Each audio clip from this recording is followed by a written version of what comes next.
रविवार को शिरोमणि बाबा चौहरमल स्मारक निर्माण समिति चौहरमल नगर फुलवाड़ी शरीफ में चौहरमल जन्म उत्सव का आयोजन किया गया।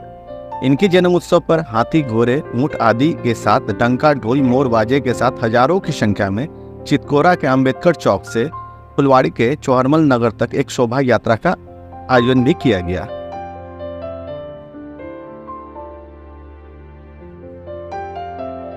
इस शोभा यात्रा में चितकोरा के अंबेडकर चौक से निकालकर मेन रोड के रास्ते फुलवाड़ी शरीफ स्थित चौहरमल नगर पहुंचकर समाप्त की गई। आपको बता दें कि महाबली चौहरमल बहुजनों के नायक थे।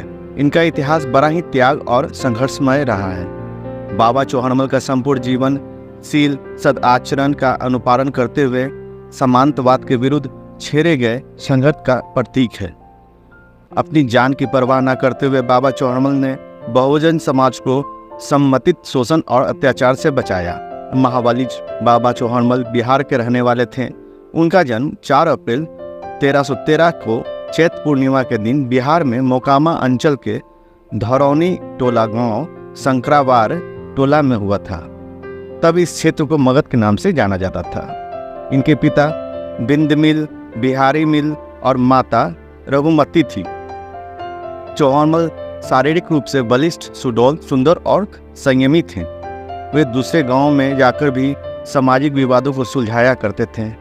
उनकी मान सम्मान काफ़ी दूर तक फैली हुई थी। मोकामा टाल के 4D में उनका अखाड़ा था। वहां से वह सुबह शाम पहलवानी भी किया करते थे। उनका महापरिवर्तन निर्माण 120 वर्ष की आयु में 1 नवंबर 1433 में हुआ था। चौहरमल या वीर चौहरमल एक लोक नायक थे। बहुजन समाज के वीर योद्धा जो दुसाध पासवान जाति के सदस्य थे, लेकिन पूरे दलित समाज उन्हें अपना भगवान मानते हैं। यह दलित जाति के महान पुरुषों में से एक थे। दुसाध लोक कथाओं के भीतर चौहरमल की कहानी एक सशक्त संदेश देती है। वहीं बाबा चौहरमल के जन्म उत्सव पर शिरोमणि बाबा चौहरमल स्मारक निर्माण समिति के अध्यक्ष भाई दिनेश पासवान ने बतलाया कि शुरू से ही हम दुसाध जाति के लोग ईमानदार और कर्तव्यनिष्ठ हैं। देखिए, पासवान का ब्लड ही होता है, जिसको मान लिए दोस्त तो समझिए तो परिवार मानते हैं हम लोग। उसके लिए किसी तरह का समझौता करना पड़े हम लोग मैंने उसके लिए जान तक निछावर कर सकते हैं।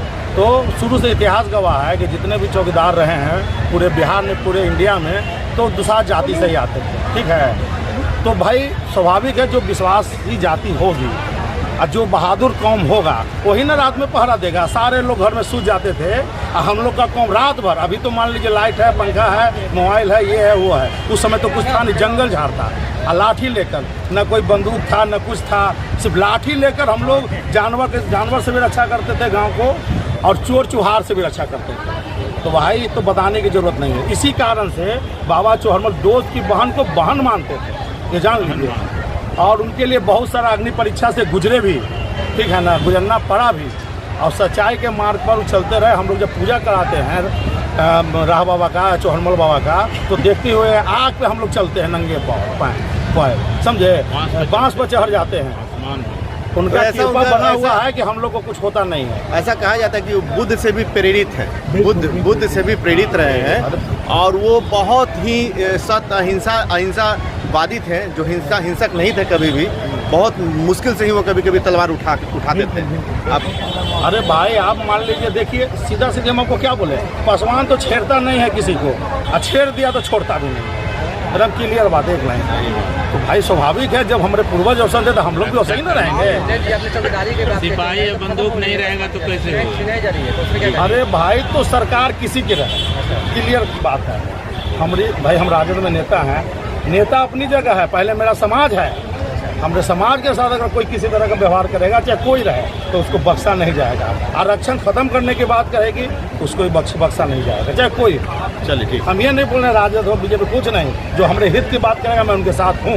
आप अपना परिचय दे दीजिए। भाई दिनेश पासवान, चौहरमल मेला जयंती समारोह के अध्यक्ष हम लोग, और बहुत धूमधाम से मना रहे हैं, आगे भी मनाते रहेंगे। और उनकी याद में हम लोग मतलब गरीब बच्चों के शादी में भी मदद करते हैं। मतलब जितना भी सामाजिक कार्यक्रम होता है हम लोग सदैव मैंने भागीदारी लेते हैं। सच्चाई और न्याय के लिए लड़ते हैं। सच्चाई न्याय के लिए तो सदैव सब लड़ते ही रहते हैं और लड़ते रहेंगे। हाँ बिल्कुल।